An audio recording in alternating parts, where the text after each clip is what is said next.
Have you ever thought about leaving your tech company? Is it better to stay with one company or to move around in the industry? And what are the signs it is time for you to change companies? Stay tuned. We are the Inside Guys.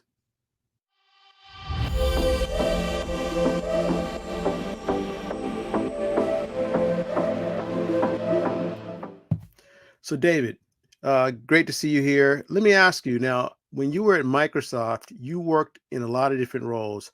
How many different organizations and how many different roles were you in while you were at Microsoft? Yeah, good to see you, Wole. That's a good question. When I think back, I was at Microsoft for 15 years, and I worked in 6 different organizations, and then that was 9 different roles over that time period. Okay. Talk about your first big career shift into away from tech into sales. Yeah, so I came into Microsoft. I was a customer engineer, so a very technical position that was geared towards support. So as customers purchased the enterprise solutions and Microsoft solutions, if anything went wrong, they would call in to Microsoft support, and that's where I worked when I started. And they would ask questions to the engineers. So you were the kind of the last line of defense to get the problem solved. So very deep technical role. I was very down to the very uh, low level of code, low level of networking, and all of that. So I did that for several years at Microsoft. But what I noticed that it was nice to be the person that knew the technical answers. I traveled a lot of times. Would go on site. Certain customers would pay to have me come on site because they can pay for an engineer to come on site to help troubleshoot the issues they're having. And it was nice to be in the room when people look down and say, "Hey, what do we do?" And you're the guy that they look to. But I noticed the sales guys got treated a little bit better when it came to compensation. And they were always talking about what the products could do and what how the product was going to help their business. And, before any of it got implemented, they talked about the good stuff. And I said, man, it would be nice to be on the other side of the business because I was always coming in when things were broken or things were not working as advertised. Because all software is made by humans. I don't care what company. So I said, let me try the look on the other side. So that's when I moved from, the engineer, a really technical position, and I transitioned. It was a nice transition because they have what's called technical sales. So you can still take your technical knowledge, but you're actually moving to the sales group or the sales org, and then you're showing the customer some of the technical details of that solution to try to influence them to buy that solution. So that was my first transition from an engineer and support over into technical sales. So still working in a technical space, but at a different altitude of conversation from those low level conversations that you started with around something's broken, troubleshooting the code to more technology sales. This is the art of the possible type of a conversation. That's right. Exactly right. Okay. Now, um, in this episode, we're going to talk about some of the other companies you work with. So let me just ask you right now. So you talked about the role at Microsoft and your transition within Microsoft. What are some of the other technology companies that you've worked for? Yeah, good question. So, staying just within big tech, I went from Microsoft, and I worked at Oracle, and then I worked at Google as well. So, all big tech companies. And people might say, "Well, how can you work for those different companies?" But that's what I did. I was at Oracle for almost 7 years after leaving Microsoft, and then obviously at Google now. Let me ask you, was it hard for you? I'm a person who's been at one company for the majority of my career. I've been in a ton of different roles within the company. You have the perspective of working for three of the biggest tech companies in the world. So, was it hard to move between tech companies from your experience? Yeah, that's a good question. So one of the things I think the hardest thing is just breaking out of your comfort zone, right? I had been at Microsoft for a long time, and you get to a point where you know a lot of people, you're very comfortable, you know the process, um, and when you think about leaving that comfort, it can be scary, right? But if you put that to the side and say, what are the new opportunities? What are the growth opportunities I have in changing a role or changing companies, different culture, different environment. I thought it was interesting, right? It was challenging, but I would say that it's not for the faint of heart, and really just do your research right before, know what you're getting into. I didn't, randomly jump from company to company. I did a lot of research. I talked to people that were working in those companies, um, try to understand the culture. A lot of times you don't know certain things until you actually are an employee, but try to talk to people that already were there as much as possible so that I can get a sense of what I was getting into. I think the hardest thing to gauge is the culture of a company. You can look at the job description and you can look at things like glassdoor.com, which tells you, about different jobs and reviews of those jobs. But I think really a person has to try to talk to people who are already at that company or who have even left the company to get their opinion.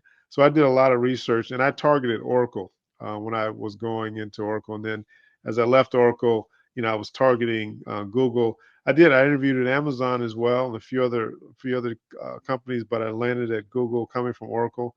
And that wasn't by chance. I did a lot of networking and research, as I mentioned.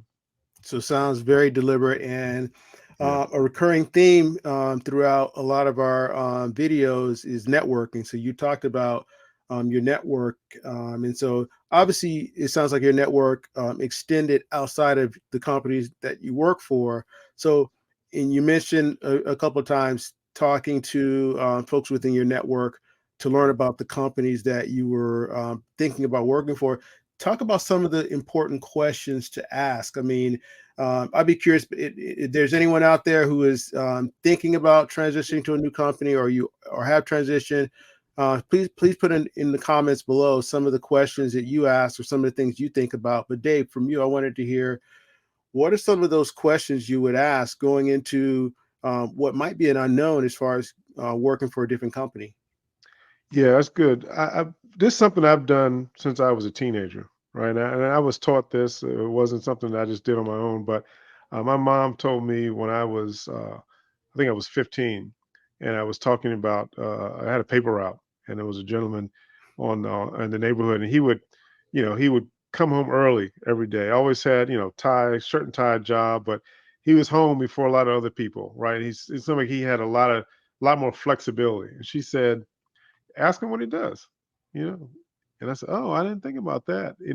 What does he do? Does he like what he did? So early on, I was taught, ask people, do they like what they do? What exactly do they do? And you'd be surprised, people have no problem talking about themselves in most cases, right? And explaining their experience and how they are, where they are, and why they're doing a certain job. So that's what I encourage people: ask people, what exactly do they do, and then do they enjoy what they do? What do they enjoy about it? What do they see doing next? And what are they learning from that current role they have that's helping them for the next role? And you will just glean so much information about that current company they're in to let you know, hey, do I want to be in that situation? Does that sound something that's appealing to me? But really use that network. And as if you've talked about in other videos, talk to people you don't know, right? There's nothing wrong with reaching out to people you don't know and putting yourself in a position to speak and learn from those that aren't in your comfort zone or are currently not in your friends network. And that's how you grow, and that's how you really learn more, because it's called what do you it's I forgot the term, but it's certain confidence in strangers. So a person is going to tell you likely something is happening. They might not tell their coworkers or tell friends, right? Because you're a stranger, but they may Right. be very frank with you, and that helps you really make a decision whether or not you want to be with that company or even a certain role. If you're venturing out a certain role, a lot of times I would talk to people about roles that I didn't know a whole lot about, but I wanted to understand, what is that job like? What's some of your day-to-day roles? What do you like about it? And this one you have to be careful on, but try to understand the compensation, right? You can have a great role, great company, but it's not the target compensations you're looking for. So usually a person will give you a range, right? Or a certain neighborhood that you would be in. So I try to understand that as well. Okay. Good feedback. Excellent advice.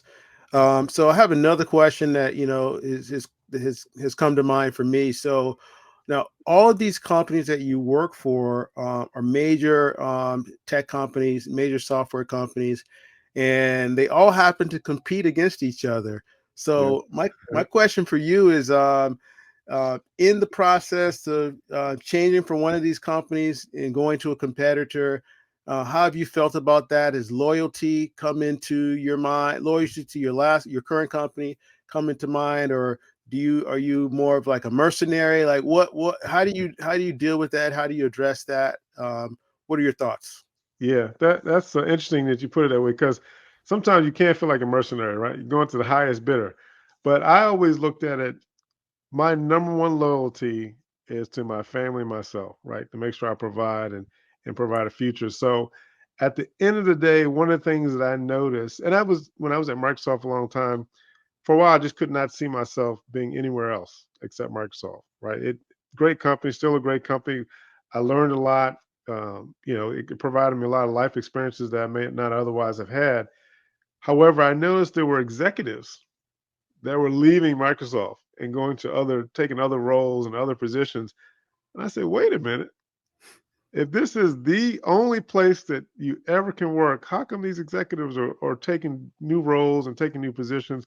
So it just made me think a little more broadly that while there's nothing wrong with being at one company for a long, long time, don't ever isolate yourself so that you aren't understanding and learning about different companies and different roles. And you may find in your research, hey, I'm right where I need to be. This is the best position. But at least you know that because you have talked to several other people and expanded your network and expanded your knowledge. Um, it is a little tough if you are in one company and you go to another one with competing technology. Fortunately, in my situation, I never had to engage the same customer between the two companies because you have a customer you're talking to, and one day you're saying Microsoft's the flavor of the day, and Right. then you switch to Oracle. Oh no, no, don't use Microsoft, use Oracle. So every time I switched, I was in a different, at least a different sector. So in Microsoft, I was very focused on commercial business when I left, and then when I went into Oracle, initially I was in public sector, so I was selling to a completely different group of folks, and the territory was slightly different. So I was selling in different states, so I wasn't running across the same customers that I had conversations with Microsoft about. And then moving from Oracle to Google, same thing. I changed. It's a different territory, different set of accounts. So I didn't have to, really deal with that. I have heard people who do switch companies and they have a similar book of business, right? And then they have to, switch gears a little bit. But I find your again, your number one loyalty should be to yourself, your family, making the best out of your career.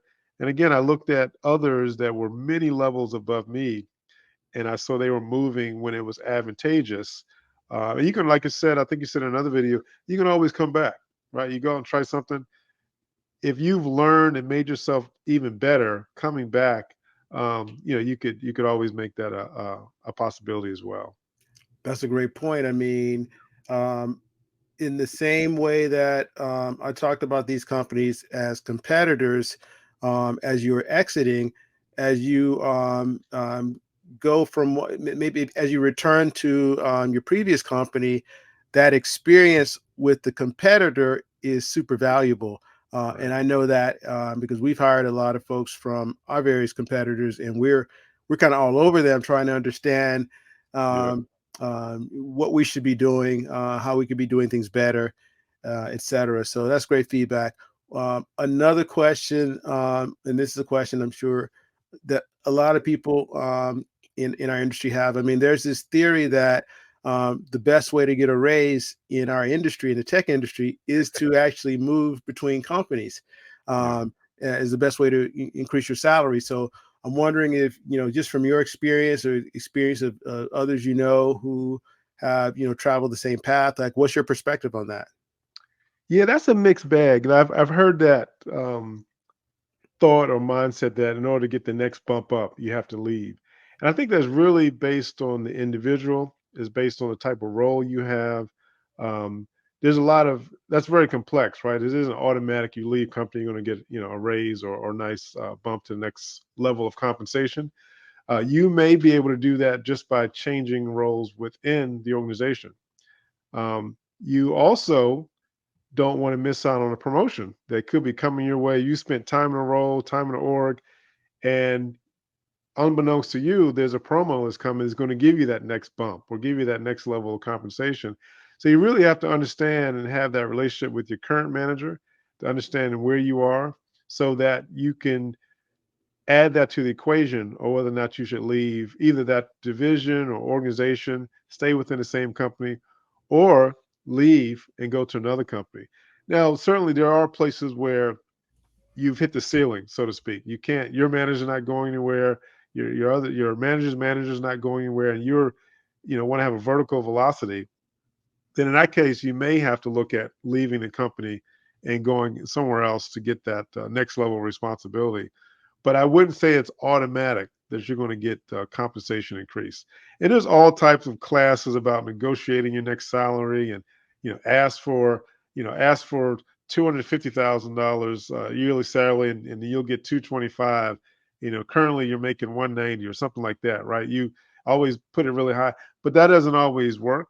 But it's certainly a strategy that's worked for some. So I would just make sure you understand what your current value is where you are, because Right. you may be able to have a conversation with your current manager in your current organization about a jump that you in your mind think you're only going to get unless you change companies. So I just don't prematurely jump just because it's about compensation, but just understand where you are, because certainly I'll tell you a quick story. I was one of my early tech jobs. I felt like I was underpaid by this particular organization. So I went out and did, this was years ago, salary surveys. I pulled all that data, and I presented that to my manager. Hey, I'm underpaid by this much. Here's all the data. Here's the average. Ended up getting a $10,000 raise because I presented all the data. Now, $10,000, we're talking about years and years ago, which was a lot of money, all because I presented the data, and I saw I was valuable right there, and he Yeah. saw I was valuable. So I had a manager who worked with me. Not everybody has that, but I didn't immediately say I got to go to get a raise. So that's a Yeah. long-winded, answer to your question, but that's No, what very. You had a lot of nuggets there. I mean, I was, processing that. I mean, one of the things that you mentioned that spoke to me personally was moving around within your current company. So, depending on the tech company that you work for, these companies can be very complex and have lots of different divisions and lots of different organizations internally, and so it's possible to move around. I mean, that's what I've done. I've moved around in significant ways within the organization, um, but yeah, I haven't taken that leap outside. It's something I've considered, and I've had offers from yeah, big tech companies, but for one reason or another, I didn't do that. So good perspective from you, someone who's done it firsthand, both within an organization as well as at, again, the biggest tech companies in the world. yeah. I'll say So for you, Wole, just to add on to that, you took advantage and that's why I like being at the large tech company, because there's so many different divisions. You essentially have completely changed your job in roles several times. We've got a video. If you haven't seen it, check that video out of him working internationally.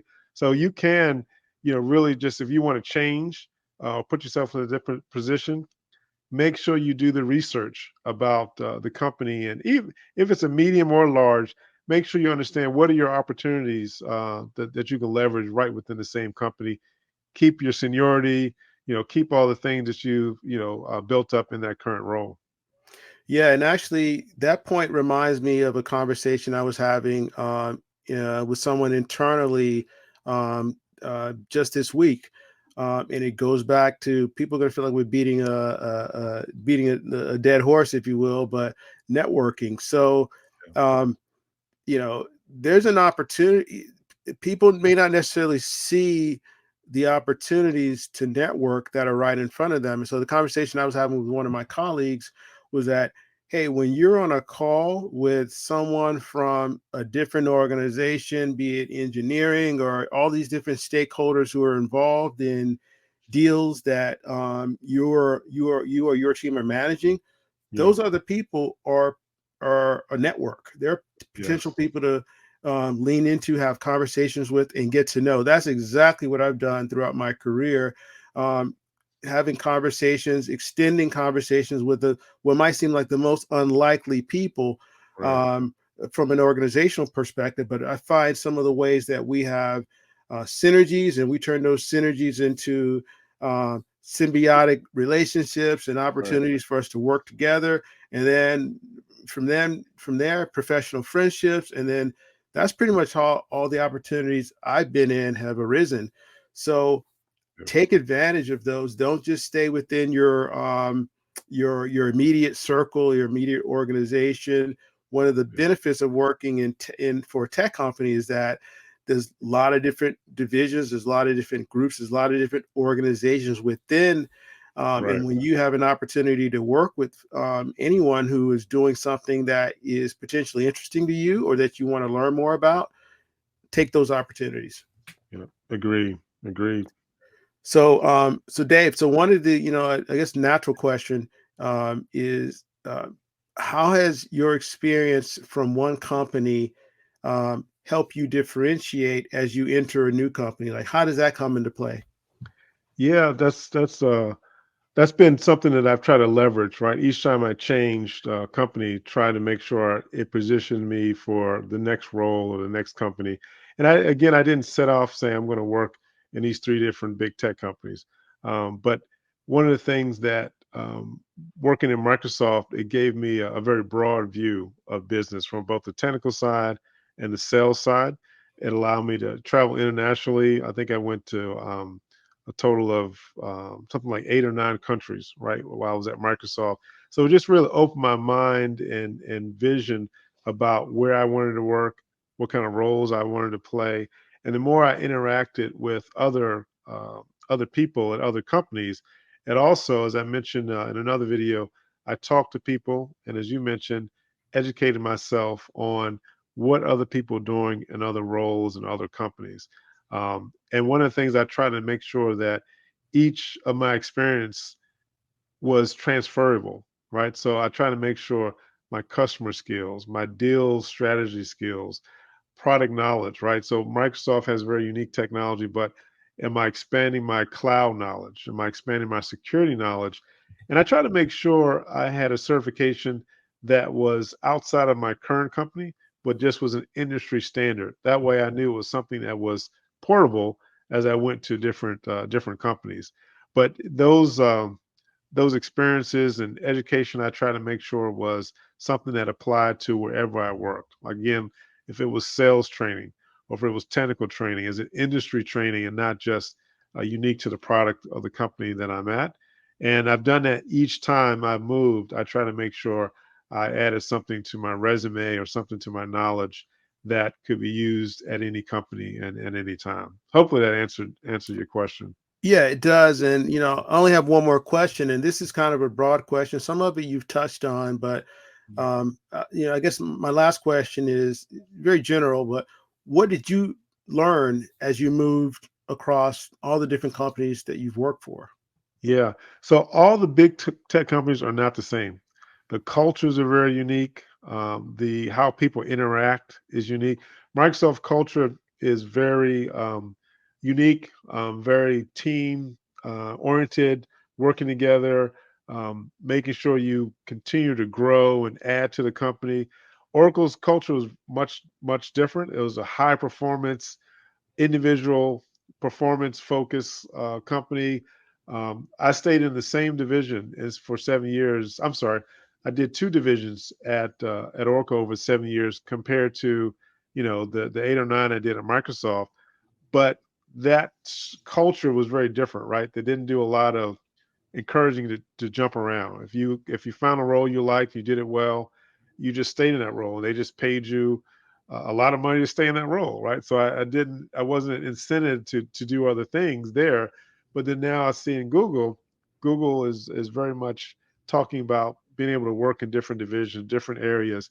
They want you to succeed in your role, but it is very open and a very team oriented culture. Again, back in a culture that people working together and collaborating a little bit more than previously when I saw at Oracle. But here at Google, the culture again is unique. It's a little bit different than Microsoft, much different than Oracle. But I learned that you can really find what you want in these different companies. But again, you do your research because the companies are different. You think, oh, big tech, Microsoft, Oracle, Google, Meta, Apple, are all the same. Very different cultures, very different leadership styles, very different um, passions within the groups from the people. So just make sure you understand that. And really, I found I was where I needed to be in each of those situations. So I've been very fortunate for that. Great. All right. Well, good information, good knowledge. Anything else you would add? I would just say always keep your options open. Always, again, make sure you are gaining skill sets that you can take to any company. Because if we've just recently seen all the big tech layoffs, and, again, hearts go out to those that were directly affected. But we always hope that anybody who's affected, they built a skill set that can be taken to the next company. And even if you weren't affected by the layoffs, make sure you're building your skill set so that you can take that and you're valuable to many different companies. And that's what I've tried to do. And that's what I would encourage people to do. And the second thing is build that network, internal, external, so that you have someone to call if you want to make a change. You have someone to call if you want to educate yourself about something. The way I got into Google is talking to past network, right? Talking to what's going on there, what are they like. So build that network, build your skill set that's transferable to any company, and always look for a job that you can enjoy. All right. Well, that's a great way to end it. Please like and subscribe, comment below. If you have any questions for Dave about working across these three big tech companies and his experiences. Other than that, I think that's all we have today. We are the Inside Guys. Thank you for watching. Take care, guys.